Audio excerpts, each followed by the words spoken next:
Yo, everybody, and welcome to another episode or streaming or whatever it is, what I'm actually doing. And as you might see today, I'm just gonna relax a little bit and watch the episode from Brewed, the best podcast of Stormbound, which is amazing what Subaiku and Freeloader are doing. And well, episode 36 already, so I'm just gonna chill out here, watch it, maybe look some things up while they're chatting and stuff, and we can just discuss it in the chat box as well together. And let's see if it's fun and entertaining to do. So without further ado, let me just put it on. And welcome to episode 36 of the Brewed Sages. I hope the sound is good. The game. I am Freeloader, and with me as always is Subaiku. Subaiku, how's it going tonight? Fantastic. We are the Brewed Sages, easily the second best Stormbound related podcast in production. And as a reminder, you can always follow us They say the second best, but they are the best, obviously. Just fooling around. Email address is thebrewedsages@gmail.com. So, Subaiku, we have a bunch of community news put together, compiled by our fantastic sports correspondent, Dirk. I'm going to do my best to fly through this as quickly as possible because we have a boatload to talk about tonight. We don't want to miss any of this community news. But so if you're ever interested in doing community matches as well, like tournaments, Really? feel free Incredible. I should read about that. to join as well, man. It's great. There we go. All right, so you read up. Here we go. Podcast is a little quiet. It's already maxed out here. Not sure what I can do to... They just need to fix their audio sound, I suppose. I will do my microphone a little bit softer, so I'm not comparing shouting. I think that should work. Or maybe I can... Maybe if this fixes also the audio a lot. Let's see.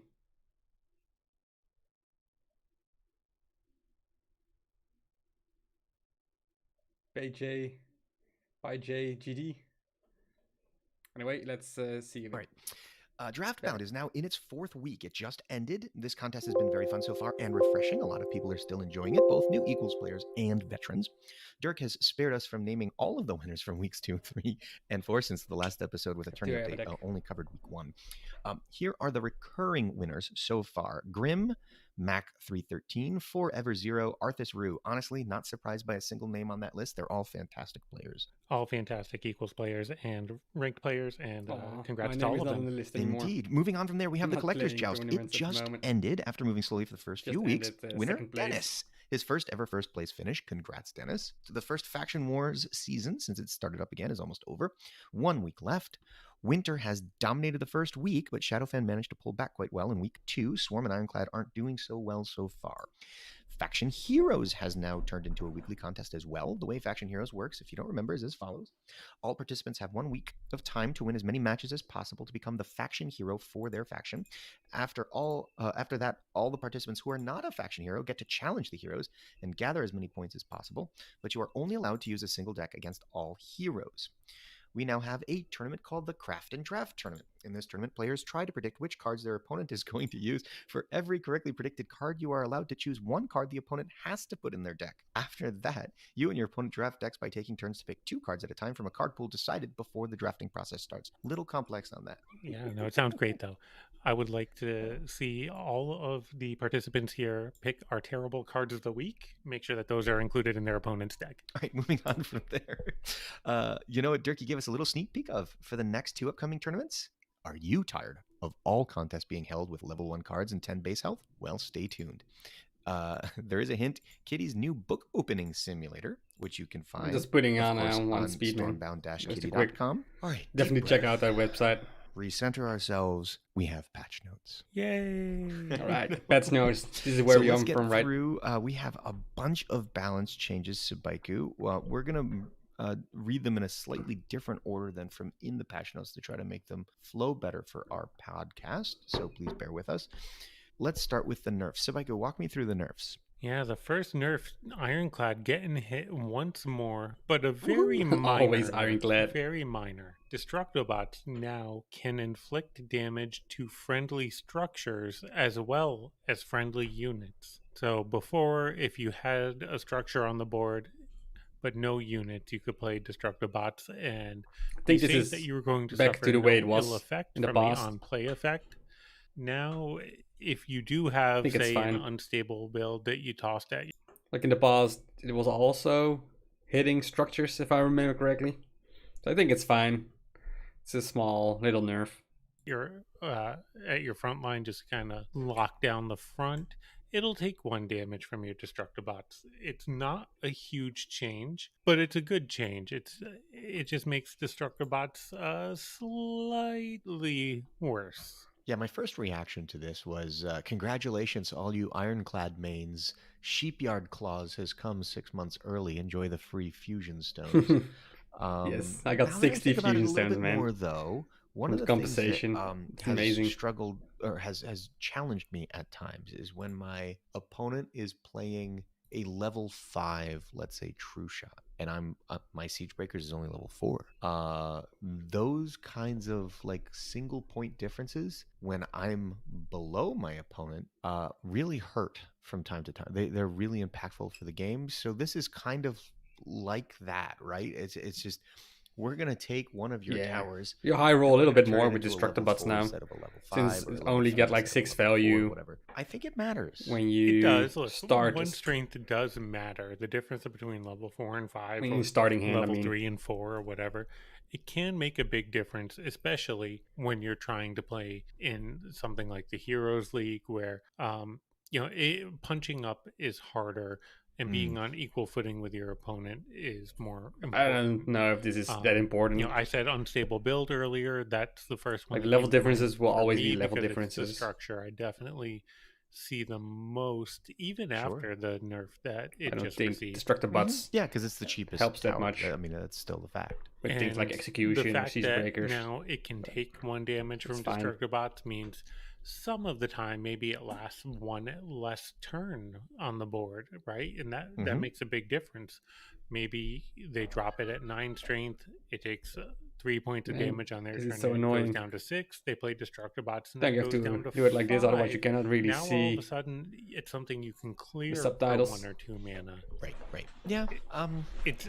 I think that this change is minor. Huge. Right. Yes, I want to make that clear. Very minor change, but it's interesting that I think Ironclads gets nerf after nerf. And frankly, I mean, such a small tweaks over and over. Here's a space in which I think they've done very well, which are minor yet impactful tweaks to cards that don't remove them from play. They don't get nerfed out of existence, but the overall definitely not. Destructobots will always see play. Kind of comes back into the fold. Construct synergies. I way agree. too strong. And speaking of nerfed out of existence, let's talk about the Compared change to to rodents. Counselor Ami. I spoke too soon.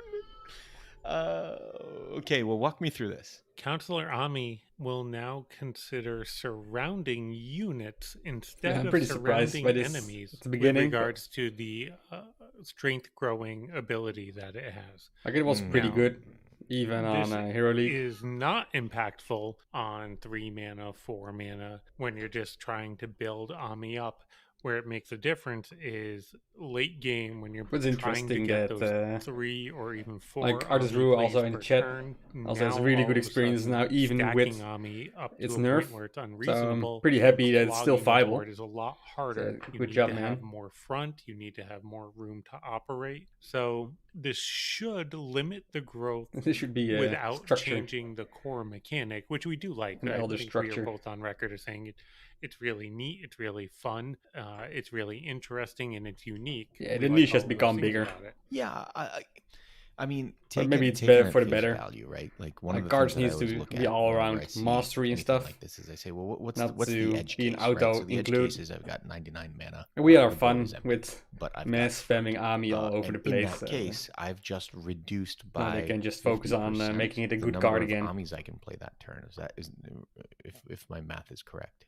Unless there's and some it was sort of like hexagonal, in my experience when we were playing lattice structure we can create with it. I'm pretty sure that Amis, just cut Ami in half. You just spammed Ami over and over and over again. Instead of being able to say play Ami on every available tile on your baseline, now you can only play it on every other tile.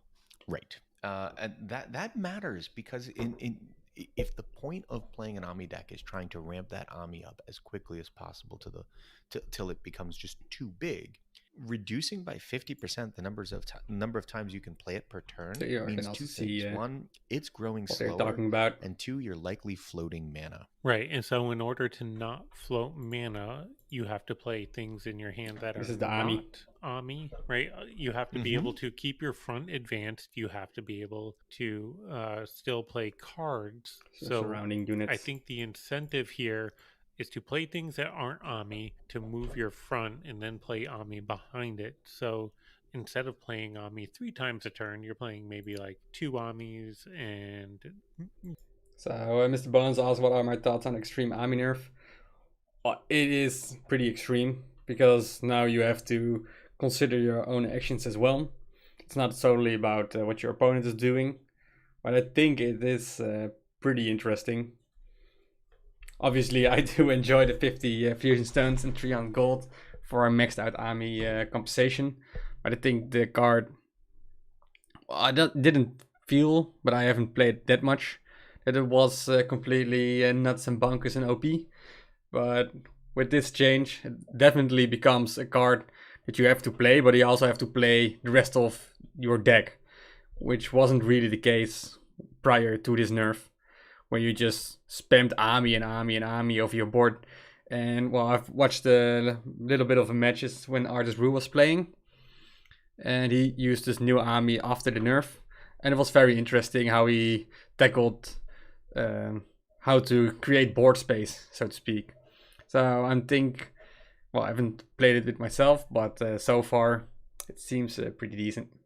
So that's not my 5 cents. Gifted recruits in green prototypes say, right? You just want to be able to move a your good front, point, Able deck. clear some not stuff being out able of the way, and then play looking at structures is pretty good as well. Sacrificing the strength gain that you've been building up for the game. Right. I think that this is in response to a deck that our very own Arthas Rue there he is again. Put out there. He was achieving something north of 80% win rate, I believe around 85% win rate with it. Luckily, not too much of the meta got hold of the build and how to play it right, because that would have been a bit oppressive. So look, Arthas has always been good. I mean, look at the Chunk Beam or the Greedy Zuri decks he used to play. He's always been good at those beefy mid-range / control decks where he's controlling the board through positioning, and this fits right into his wheelhouse for sure. But also, I don't know if you've been on the Stormbound subreddit lately. It is probably somewhere around 98% complaints about Ami. At least until the patch notes were released, and then it's somewhere we're talking around about 98%. After the nerf on Ami from Art's Room. Look, the problem that I have with complaining about Ami is that Ami on its own doesn't turn a game, right? Like, I can't use a giant Ami to take over the board. I need other things to keep my opponent at bay until I can sort of craft a giant Ami, right? Build it behind the lines. And so it's to me, like when I've looked at Arthas's builds that he's proposed, they look excellent, but I've always looked at them and said, okay, if I took out Ami though and put in Zuri, how much worse of a deck would it really be? Like, yeah, maybe it doesn't achieve quite the same win rate, but it's not night and day. Like Ami is the inevitable conclusion, the win condition of that deck that is otherwise being won by things like Edric and Loris and, you know, Beasts of Terror or what other AoEs you're using. Like, and so as much as I'm glad that this means that Ami's going to maybe be blamed less, you're still losing those games if your opponent is playing something other than Ami, or likely losing those games if you were going to lose to a giant Ami. You'll just lose to a very thick Ami now.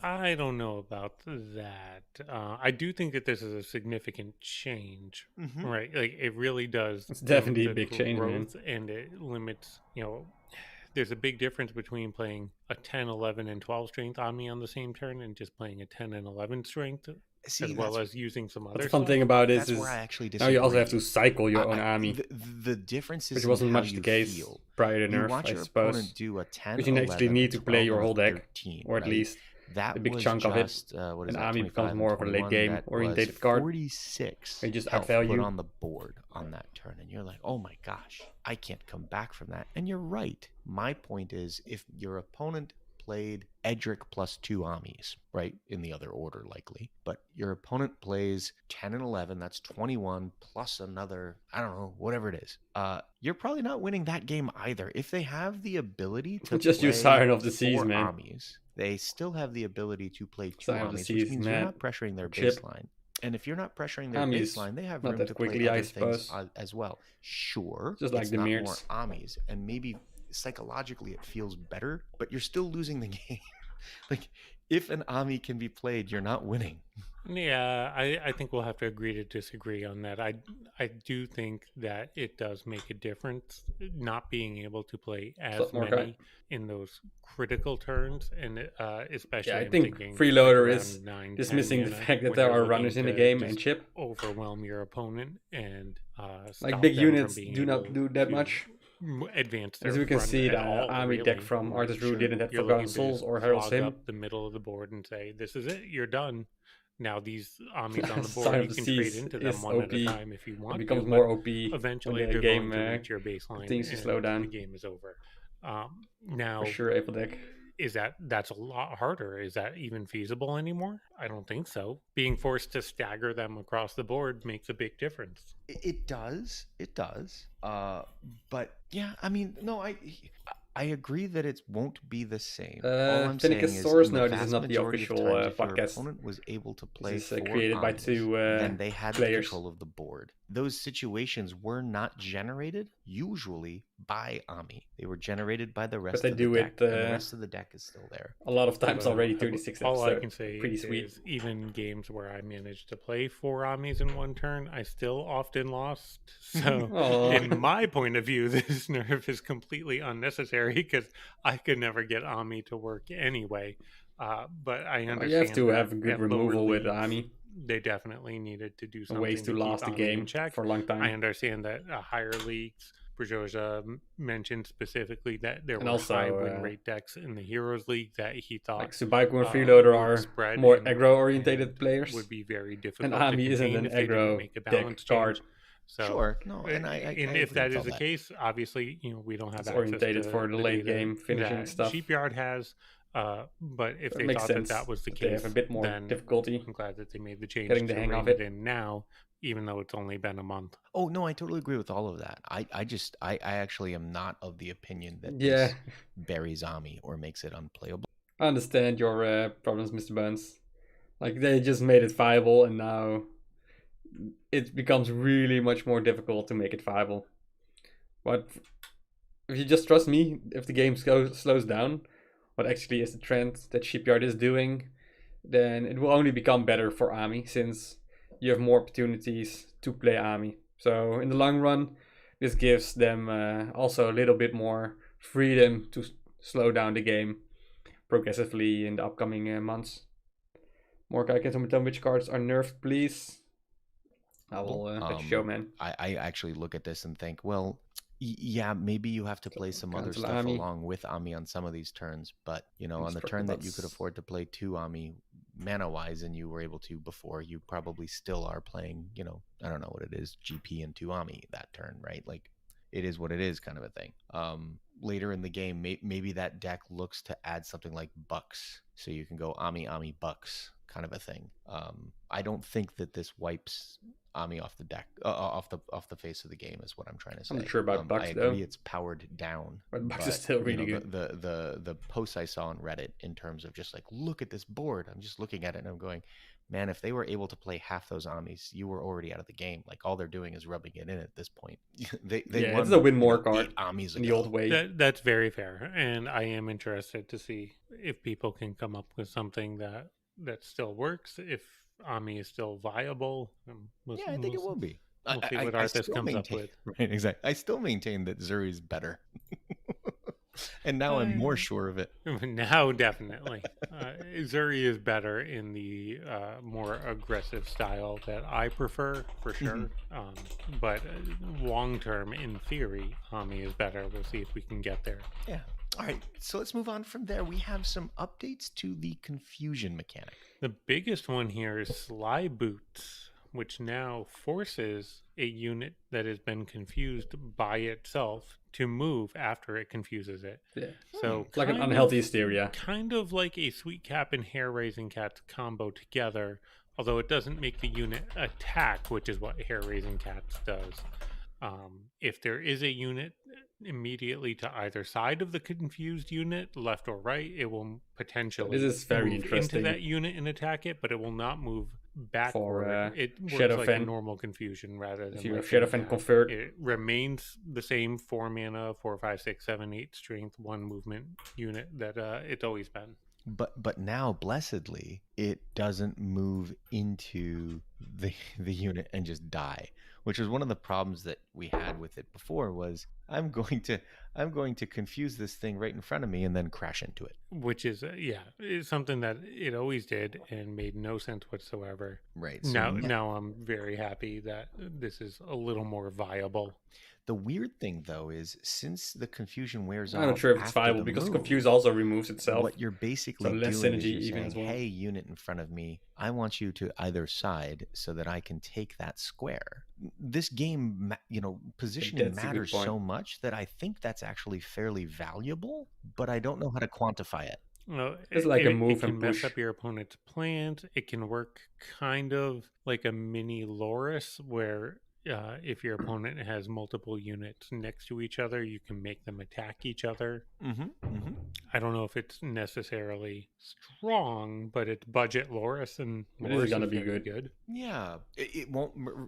Again, reminder: it won't attack backwards, so it's only good if your opponent's units are left and right of each other. Right, that was really towers. Weird. It will, like a rock workers, for example. You can use it to just erase the rock worker and the tower. If Rockworkers was ever played again. Well, think about Mia next to a true shot, right? Sure. You can, if they're bordering each other left and right, you can make Mia attack the true shot and then still have, hopefully, some mana left over so you can finish off the true shot.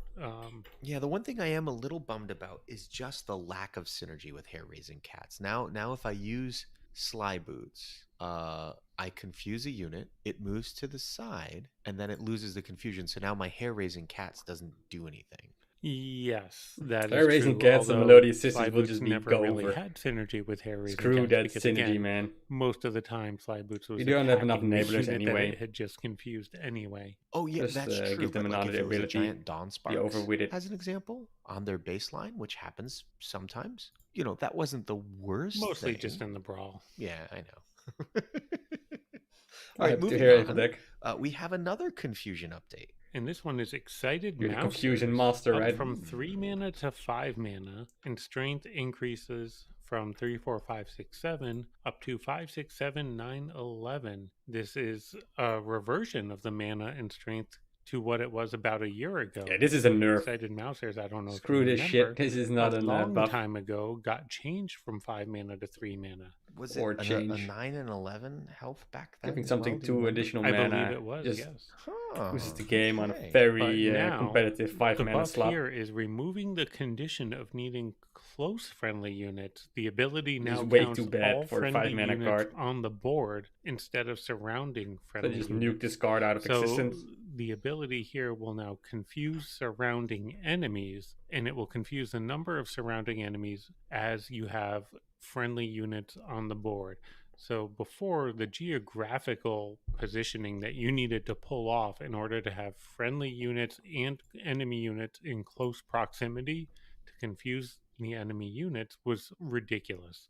It was so hard to pull off. It really only worked on your baseline or on your opponent's baseline. It also often meant that your units got destroyed. Like, you know what I mean? Like any time that you actually managed to, it was like a bad game of Twister. Everything just crashed into everything, you know? Yeah. And now you can just say, look, I'm playing my units up at your baseline, and then defensively, I'll drop the slide boats on my baseline, confuse your units, stave off your aggression for a little bit while I'm setting up my own counterattack. It's viable for sure. I don't know necessarily how viable. It's still difficult to play a 5 mana that doesn't move. Well, yeah, but if you're playing, so if your opponent has you like somewhat base locked, and you place this 5 mana on your second row, it's doing double duty, right? It's preventing damage and it's acting defensively. Yep, that is true. But it's just a lot of mana to be playing. See, I exactly think of confusion 5 mana. Still, come on, dude. I think of confusion in two ways. You have no synergy, so like 8 mana, 9 mana synergies. An aggressive. I'm putting units on your baseline anyway. You're gonna trade into them. You're gonna have remnants. I'm gonna get damage off of them. And then I think of the rest of the confusion cards that are out there, more controlling. And this one definitely falls into the more controlling, I think. Maybe I'm wrong, but it feels, especially at 5 mana, it feels more like a control card. It doesn't feel like an aggressive card. That's for sure. I mean, it doesn't feel like a useful card. Compare this to Fluffy Bad Boxers, which is 5 mana but does move. Right. And still confuses way more defensive than this one. Your opponent's units to stall out their aggression, but at least it's because it has movement. It's a little still has the surrounding enemies. It can attack. Right. It can defend. So you need to have some board presence. The problem that I have with Excited Mousers in a control deck. When does a control deck have a bunch of random units around the board? Right? Like, well, sometimes your aggressive opponent will ignore your units and move past them. Okay. So you'll have some extra lying around in the middle of the board, and that enables this combo. Maybe. All right. When would you rather play this in a control deck over Void Surgers is maybe another question. Definitely not. Since the requirement of 3 enemy units was added back in, it has been difficult for me to really find good Void Surger value. I've tried playing it a few times, and it's only usually good when I'm already winning. It's pretty situational, but then again, so is this. It's also really good if you're would losing. You rather play this over Loris at the 5 mana? You just have to no. Would you rather ignore play this clearing units in and play in a defensive way focused to keep board, deck? but do not allow runners inside your base. Now, to be fair, we're trying to compare a rare to a legendary, and that one of the maybe best in the game, and maybe that's not fair. I also can't decide, is this a nerf, a buff? Yeah, sadly, they're not wrong. We made it more expensive with balance change. Yeah, I'm just trying to but I understand why the change to the effect. I like the change to the effect. This is now a card that could see use if confusion gets picked up as a viable. Confusion doesn't stick, so this doesn't. I don't understand the 8-9 mana combos. Mana cost and way too expensive, man. People just use Sign of Seas and kill you. The mana cost, but why? I think the increase in mana cost is because it's too easy to combo when it's 3 mana. You're too likely to get value out of it, and apparently they don't want you to get value out of it that consistently. High roll it makes it, like, that's the big confusion with hair raising cats, like decks, 18 right? damage in your opponent's base. It's just silly. Confusion's a really interesting, that's the whole problem fun with it, mechanic, basically. But getting the combos is a little too difficult and too situational. Well, and right now, really, the only viable combo is Sweet Cap and hair raising, and Melodious has never been really particularly good. All of the other confusion causing cards are kind of too expensive, too unreliable, or both. Right. And that's kind of where we are now, like with Excited Mousers. Slide Boots is actually just better than Excited Mousers right now. I think it still confuses. Well, actually, no, I take that back, because Slide Boots only works on bordering units, not surrounding. So even then, like, it's just very limited. It's like Sheepyard has this idea that confusion is going to be too powerful or too disruptive if they let it go unchecked. So even these buffs are really very minor, and I don't think they do enough to make the mechanic itself any better. So I'm going to go back several years because, now that we're both over 40, I have every right to always talk about the golden years. Back when we used to play Hearthstone, for a while, Blizzard experimented with this concept of Treant Druid. They kept giving us cards that created treants, that spells that put them in play, spells that changed minions on the board to treants, like all kinds of stuff, and then things that buff treants. It was like they really wanted everyone to experiment with and try to create a viable meta deck that was centered around treants. And it never got there. But they kept trying. Like, it was like 4 or 5 expansions in a row. They would give us 1 card or 2 cards. Never all of them at the same time, which was part of the problem, I think. At some point, it might have been possible to create it if all the cards were in standard summon. If they're wild and at this point, I kind of feel like we're there with confusion. We keep making changes, we keep making improvements, and I almost feel like the thing to do at this point is to just try it out for a month, overpowered. Just whatever it is that you think. Well, we don't want to get there. Like for example, let the floodgates open. Yeah, open the floodgates for a month. Try maybe confused units can move left, right, should or make back. confusion. Give it a shot. Not high roll that much. Try it for a month. Is it average really out to maximum damage? Is it really that powerful that we have to try to tight walk our way around it? My gut tells me it's actually not as good as people think it would be. I think moving exactly. They will just spread out, not putting on their own baseline. Too good, unless you have like ozone purifier. I also don't think that making the confusion cards cheaper, making the confusion cards a little more reliable to trigger and to play with would be bad. I think that it would be perfectly reasonable to have a bunch of it depends upon 3 and 4 mana confusion cards. If you just took all the confusion cards and you made them a little cheaper, you entice rush decks to add a little dose of confusion into them, because, well, why not, right? It's I think we just need to stop thinking about confused synergies. The effect is just raising Cats and Melodious Sisters, and you know what? are just I gotta go back to that, the left because and right. We had a 3-mana excited movement, and nobody still played it just because the only way to take advantage of it was to play Hair-Raising Cats on the same turn. Correct. Right? There's only one card that reliably takes advantage of the confusion mechanic, and that's Hair-Raising Cats. Melodious, like I said earlier, is you can also use it as loss of tempo. It's good in some situations, positioning, pretty good, but it's also just the Dawn Sparks, not getting value and now stuff. You're talking about a minimum the 6-7 mana that you have to spend with a situational payoff. Other things you can't really need to look at. At least confusion. With Sweet Cap and Hair-Raising Cats. Not the Hair-Raising Cats and Melodious Sisters bullshit. Not sacrificing strength for the mana cost. And the the problem is pretty good. It's worth it that you can kind of take that hit. Don't want to make any drastic moves, changes. Advantage of that mechanic. Right. Excited Mousers, I'm not putting that in my deck unless I'm really trying to run a deck centered around confusion, and it's just not going to use this card anymore to make me want to do that. Right. So that's why it's a lot of fun, though. Just make it viable. Definitely on level 4 was 33% left, 33% right, 33% back. If it's on the side, it's 50% inward, 50% back. Boom. It's probably, to your point, overpowered. But are we sure? Because boy, we've tried everything else. Well, let's not move backward. I would. We haven't tried anything else. That it might just tried to force something that shouldn't be there in the first place. Brings it into viability. Confused, just be confused, man. You need to move left and right. Increase mana cost, or decrease power. Strength of the units. Okay, but as it stands, I think the mechanic itself is just not reliable enough that it really matters what we do to the cards. I don't know. I think maybe the cards aren't there to support the mechanic. Like, I like the mechanic. I think it works well enough. Exactly. This is all about the mechanic, not the supporting cards. The mechanic, playing a confusion deck, and eventually I pared it down to just Sweet Cap, Hair-Raising Cats, and Fluffy, and that was it. Because nothing else really worked. None of the other cards were good enough. But what you just said is I took the cards that were decent enough tempo.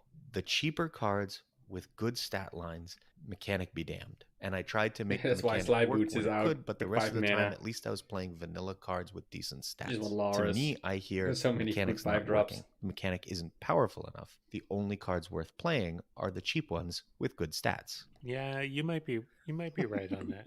I don't know. So- I do like the mechanic, and I understand why they keep coming back to it over and over again. But I agree, it's kind of time to go whole hog and see, does it actually work or not.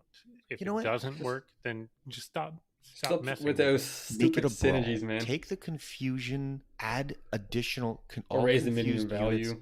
Maybe they don't go you just have to look at the two side by side confused units have to attack confused each other. mechanic, something like that. Just whatever you want to do to the mechanic to give it the extra gas it needs. Try it in a Brawl 1 week. See what happens. Like the nice thing about confusions is that you have from you there, force your we have opponent some fun updates to the temples to like if you have it, it forces your opponents to play differently, and that's the whole beauty in confusion.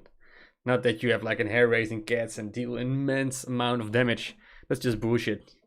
Like you are creating situations for your opponent that they need to adapt to, which they weren't planning for. And I think that's where they need to focus on, and not on all those weird ass bullcrap. We already have Winter Pact with freeze combos, with Frost Hexer, Icicle Burst, and like the Rhymelings that deals damage to frozen units. And Savannah, that is already way too much high roll. And same goes with for poison mechanic.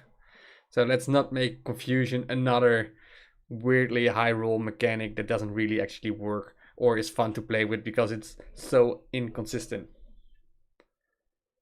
Yeah, I'm not sure. I think it's just ruining so many like coin tosses. You win or you lose. But just continue on. Yeah, the Temple of Space will now only destroy the older copy instead of both temples. And the Temple of Focus will no longer deal way better. It was so weird. Both temples got destroyed. It's ahead. I think we're both on the same page here. This is kind of how they should have functioned from the start. Exactly. The Temple of Space losing 2 copies meant you spent 6 mana just to move units around the board, and that's just not viable. Now you're spending 6 mana to move units around the board, but you get a structure out of it on either end. It was you can way set up needed. Your combo, and your opponent trades into the temple. Fine. Stupid. You've at least gotten some value from playing the structure on the board. This card was actually a lot of fun to fool around with. You spend 3 mana and you move units somewhere else on the board, somewhere more advantageous for you, I assume. And I hope so. And the temple just this card will become there, holding overpowered your front, blocking with your this change, opponent. but still, it makes a lot more sense. And then Temple of Focus, it never really needed to be on a clock. Like the empty spot it created is also super annoying for AoE cards. Couldn't clear it. You're probably winning that game anyway. Making it only last for a few turns. Example with the Dark Harvest, Void Surgers, Lauras, Toxic No, Sacrifice, all those cards are just ruined the fun because the empty spot of temple space was removed. That they should have been released. I don't mind again. Like I don't mind that Sheepyard doesn't want to rock the boat too much. So I don't mind that they should, man. Them. They should rock the boat. Underpowered. I'm glad they made the change. We're on still waters. The only feedback I would give is just this is a good change. You could have made it a month after the release. I think we kind of figured out pretty quickly that space just lacked value and focus is what it is. The power tick isn't really doing anything. Yeah, but as a legendary and epic rarity on both of those, I got to imagine it took quite some time for them to get enough data to understand how the players some were more really tonic using synergy. them, if they were viable. Oh, that's a good That's point. good. Yeah, tonic synergy after its nerf. What it is, you just don't get that many games being played with either card. Yeah. Okay. Well, we get them a little bit more with the new Brawls. I'm glad that the changes are being made because I think these are now better cards. I don't think either of them elevates to a meta-defining card, but they both can be played. Yep. And then we have one last update, one which actually I am pretty happy about because I thought you could do this from the start, and I was surprised when you couldn't. So we have a winter update. A random snuck in their Spellbinder Shyvana ability change. It will now trigger off of friendly units that was, as well as opponents. Everybody was already saying this, right? Or at least now, I was. The only way to freeze your own unit is to play an Ice Flakes. So you can play Ice Flakes, destroy it, turn that 2-mana Ice Flakes into 4 mana. Hopefully that works out well for you. I'm not too positive on this one. This is not something that seems to have a lot of immediate impact to me, but I think it does. It allows you to cycle through your deck more quickly, which is often very viable. Yeah, and it's a lot of fun. I'm sure it'll get played in that situation. Well, look, there are times where Ice Flakes is now also a combo card. If you're playing like a but also a really strong OP deck, there are times where slow card. You've got a Jev turn with freebooters, and really your only goal is to try to jazz up as much mana as you can for that. And it lets you have +1 mana proc. Like, mid to late game, I've got...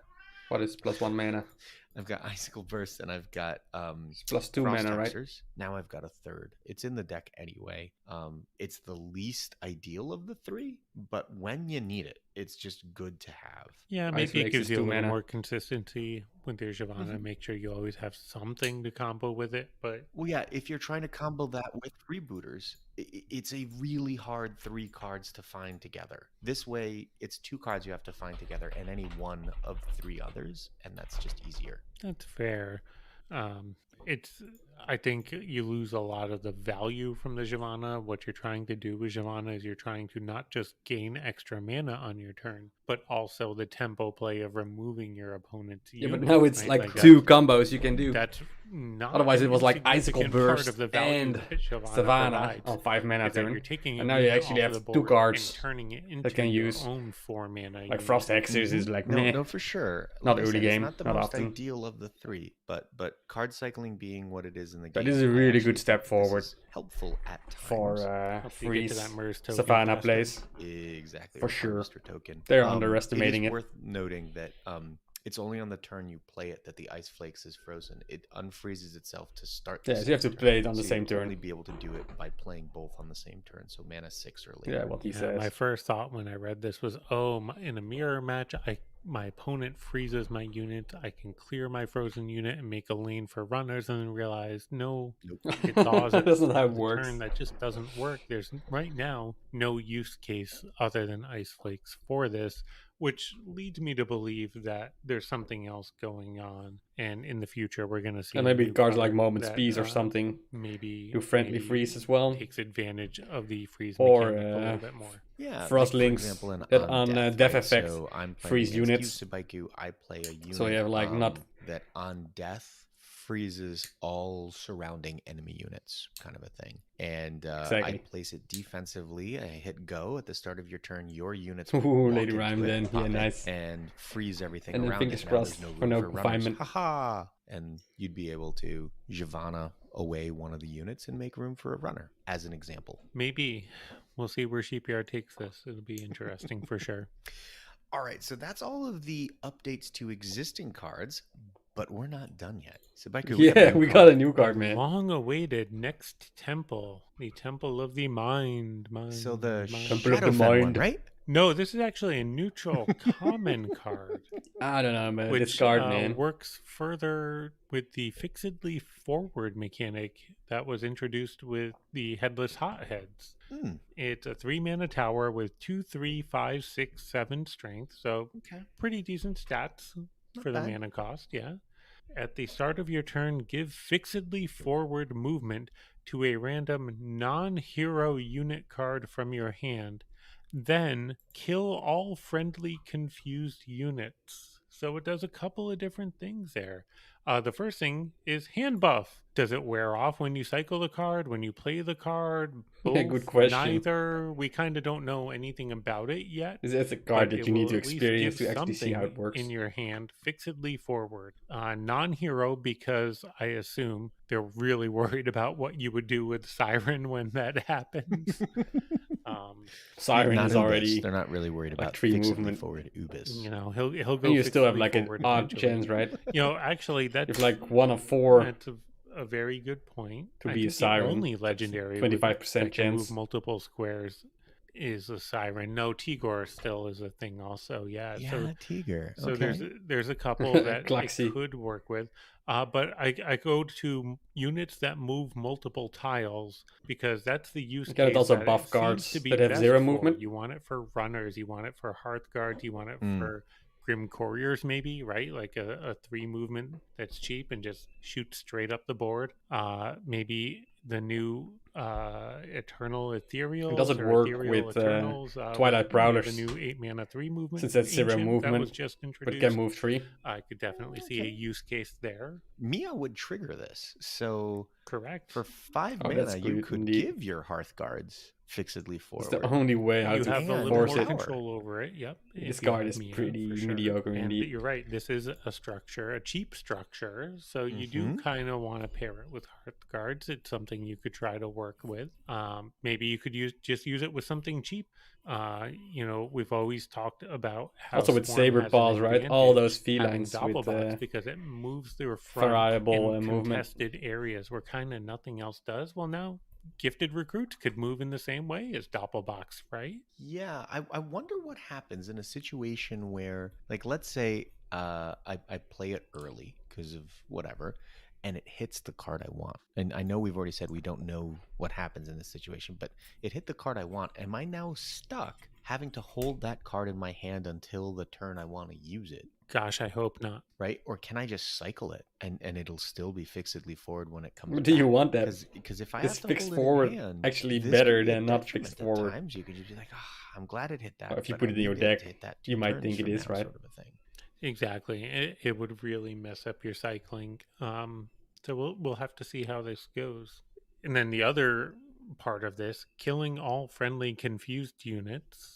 What the hell? I'm not really sure why confusion is so not random. Really particularly viable or popular right now. Well, it is after everyone starts playing Temple of the Mind. Excited Mousers gets really good really fast. There you go. It's the this best card is in the game. So insanely weird. Rain of Frogs, Excited Mousers hit go. Like trying to fix a problem that isn't there, but it's like a random chance. If you play this card to me, you get hard countered and just insta lose, or only play with one insta cycle card for the rest of the game. I mean, I guess makes no sense. If it was destroy all your opponent's units with confusion, now we've got a real tower for the confusion mechanic. This is starting to get sexy. But it's all your own units that are confused. When's that even going to happen? When your opponent plays the new Sly Boot. Exactly. I love hand buffing. Hand buffing was like hand buff Paladin back in Hearthstone days. One of my favorite decks. Just so much fun.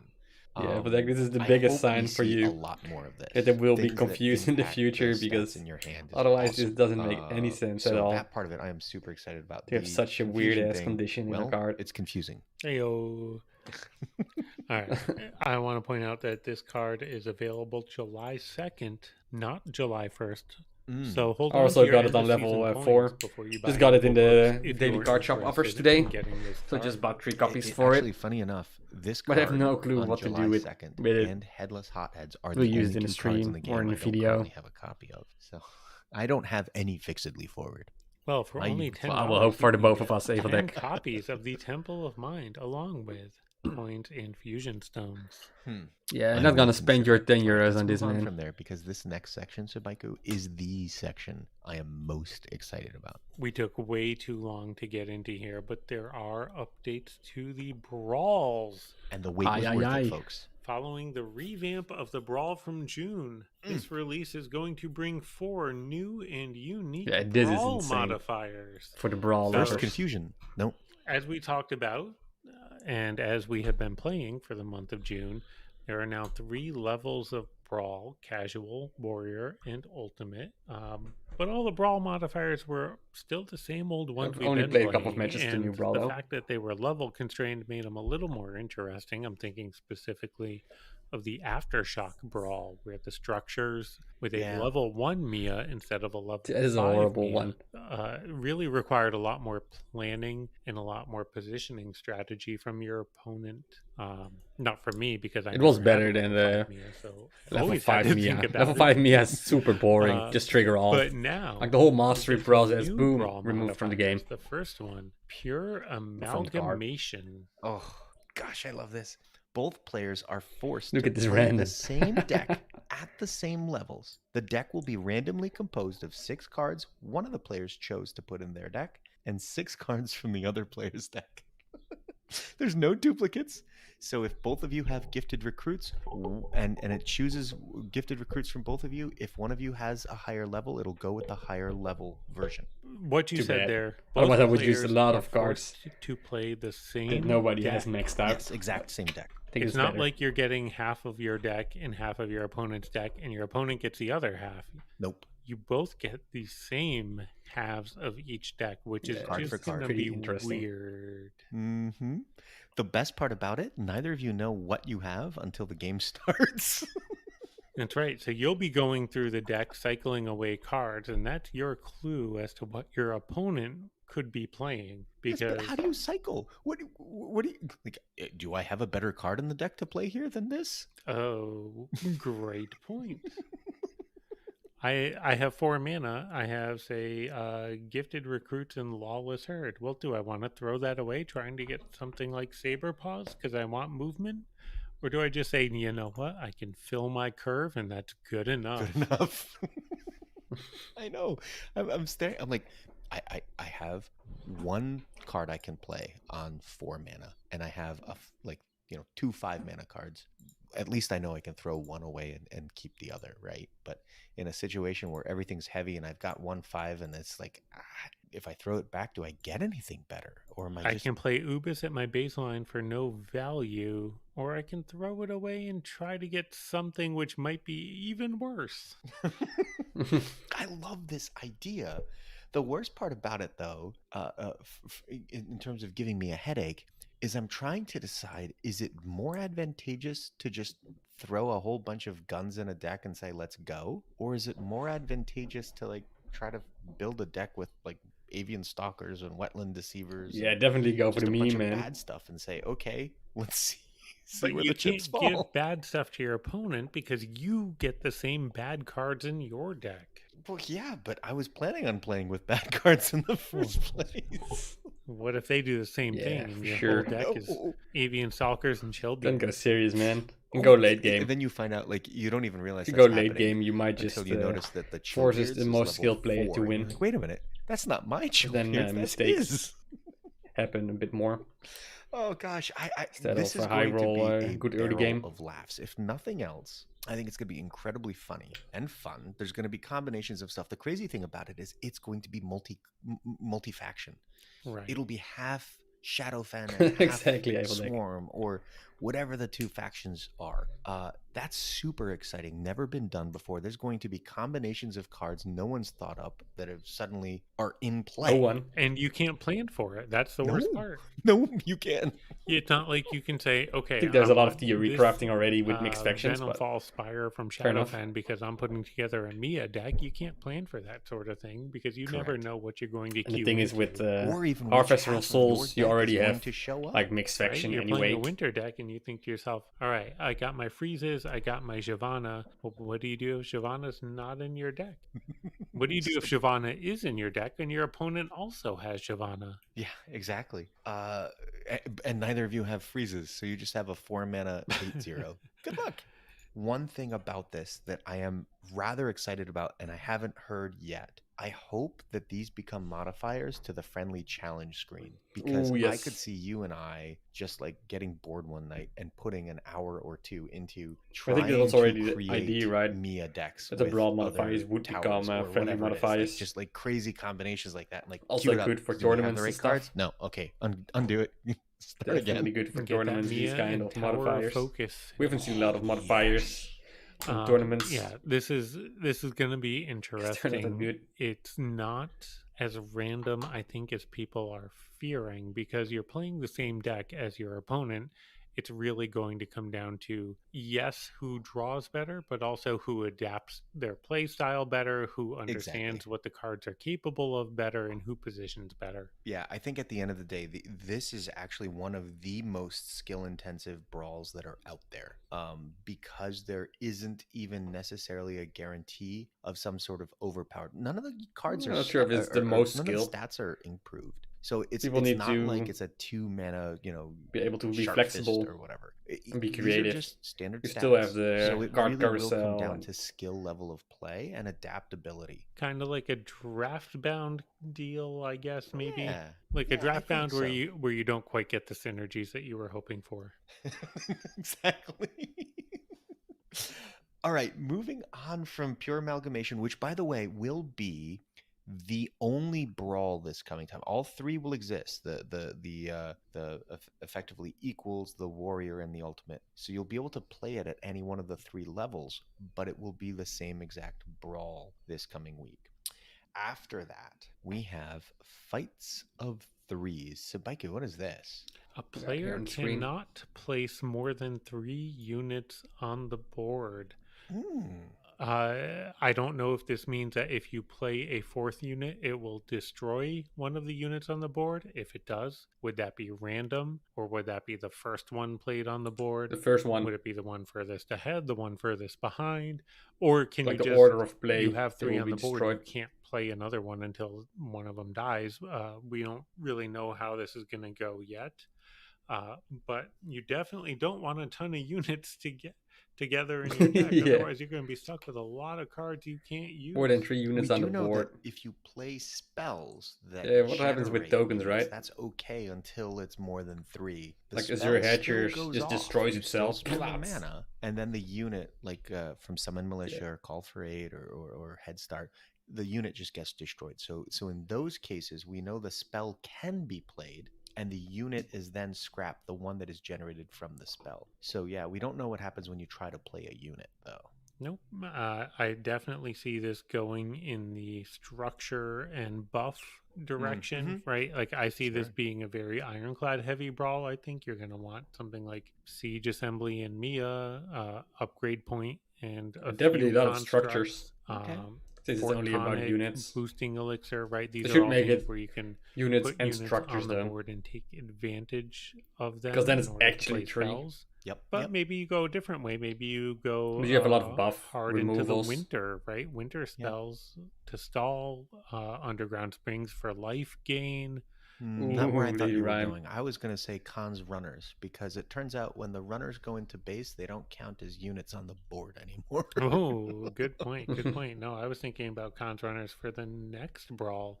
Thin No Man's Land. The initial front line starts on the second row instead of the first and cannot fall lower than the second row. So rather than starting on your baseline, you're starting one row out. And to me, this says jam the deck full of runners and go. Yeah, I actually a lot of aggression, right. I suppose. I think both of these are good for runners decks.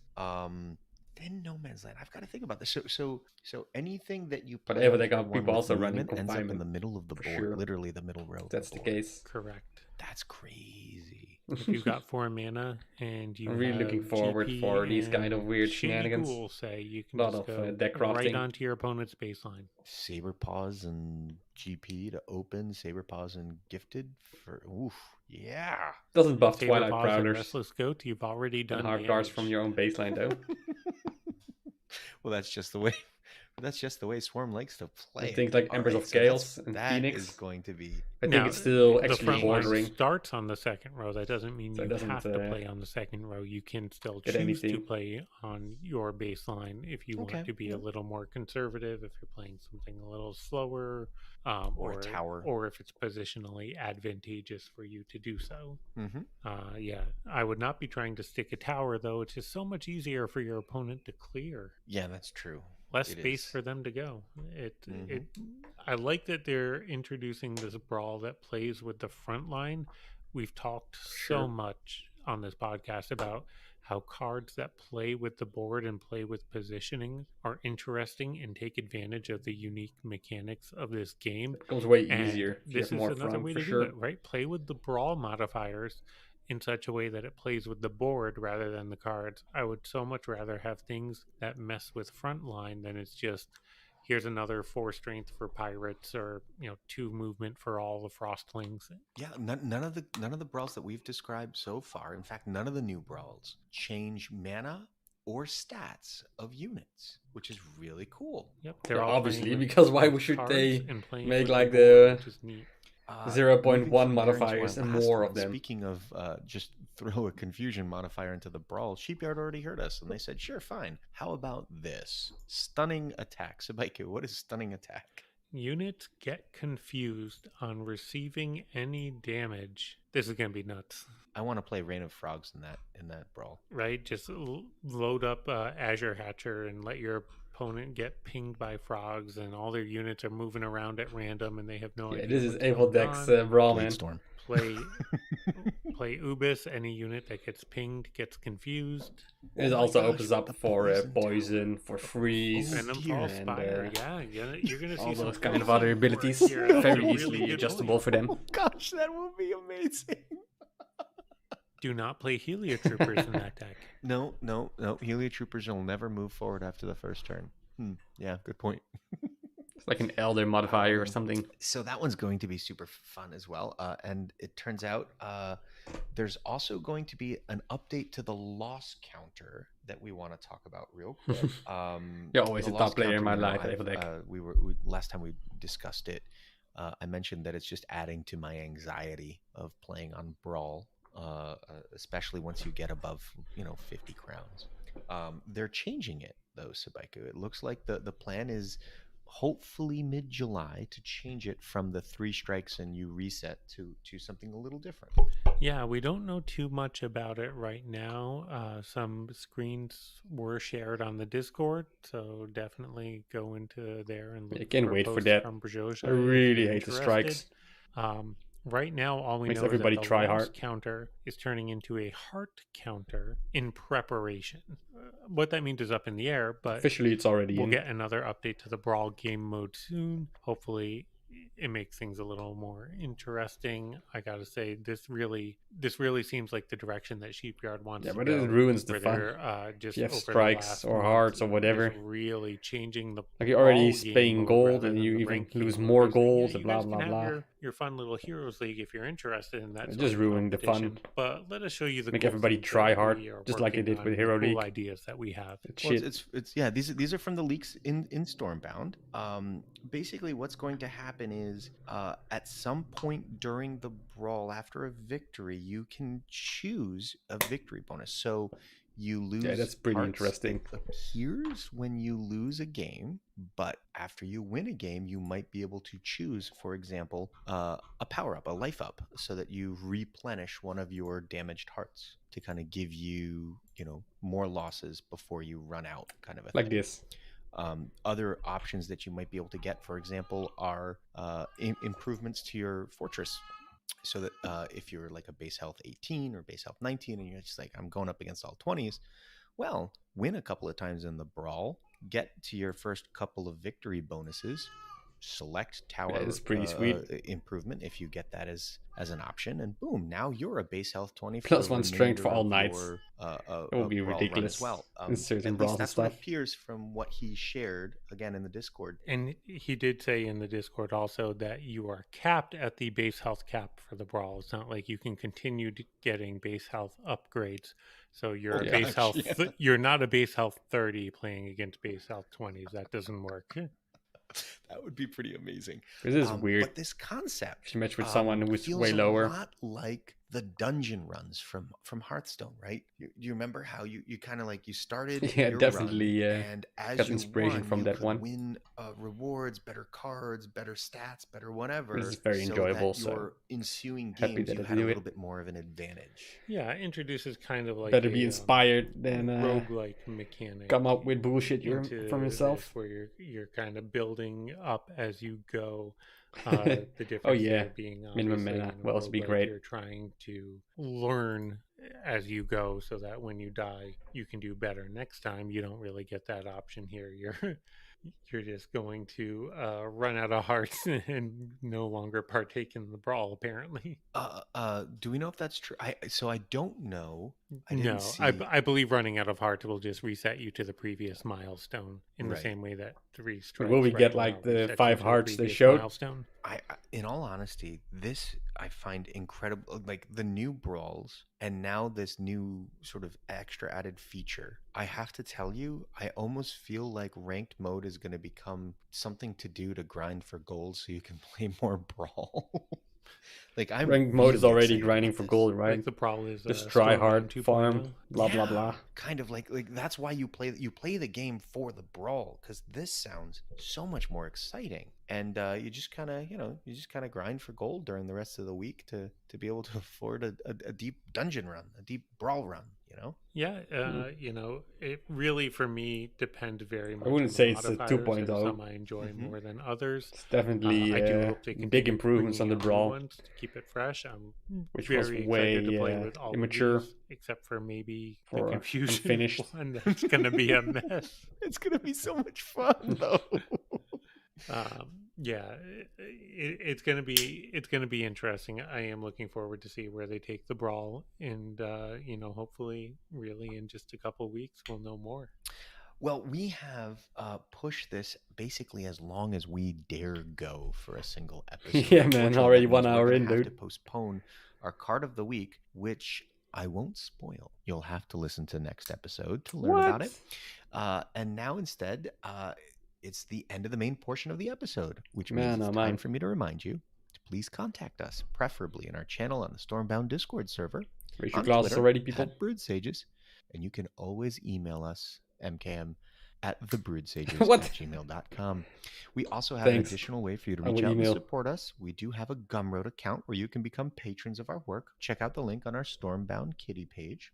This week we did hear from Ubermensch, who said Ironclad could be so much more fun if its whole mechanic were about the positioning, makers, Elof, Temple of Space, sound drivers, purifiers. I definitely not hate it as much as I do now. Great insight, guys. Those are some of the more intriguing mechanics in the game. I really do love board positioning stuff. And then Joshua H says, "Hi guys, just recently started listening to the Brewed Sages." Well, thank you very much. Recently did, great dude, man. Episode, and thanks for the shout out, Sabaiku. Should have watched from day one. I thought the discussion on how rotating 3 or 4 cards from your deck doesn't really change the core of your deck was very interesting. I've been trying, not very successfully I might add, to combat this by attempting to avoid using green prototypes and gifted recruits this season. And boy, has it been difficult. It definitely so much front value when I win the occasional match, though. Thanks for taking the time and effort for this episode. Good luck. Don't do that, Joshua. Well, that's going to do it for this episode. For Sabaiku, I am Freeloader. We are the Brewed Sages, reminding you to stay hydrated. Hydrated, people. All right. Well, a great episode once again. Let's cancel this one out. All right. So that's gonna be it for the Brewed Sages, right? So I hope you enjoyed it. At least it was fun for me to fool around with it. Who's speaking? I'm speaking. Mr. Predator edits. The person here, like this man, is speaking to you, to everybody. So, well, that was a lot of fun. It's a nice way to see it. Nice to chat with others as well on what they are saying. Hope the audio is a bit okay. Might be a bit weird when I'm talking through it or something. I'm not sure. It's just an experiment. You are watching and rewatching it. And now you have watched it again, Aveldeck. Now you've watched it indirectly on the reaction video. So that's pretty interesting.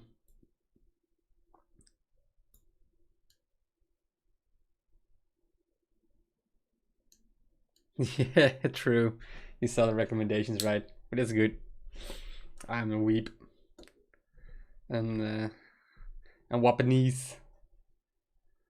but I just enjoy it. And that's what I use YouTube for. But it was a lot of fun, and I want to thank everybody who was joined for the watch. And let me know if you want to watch it again.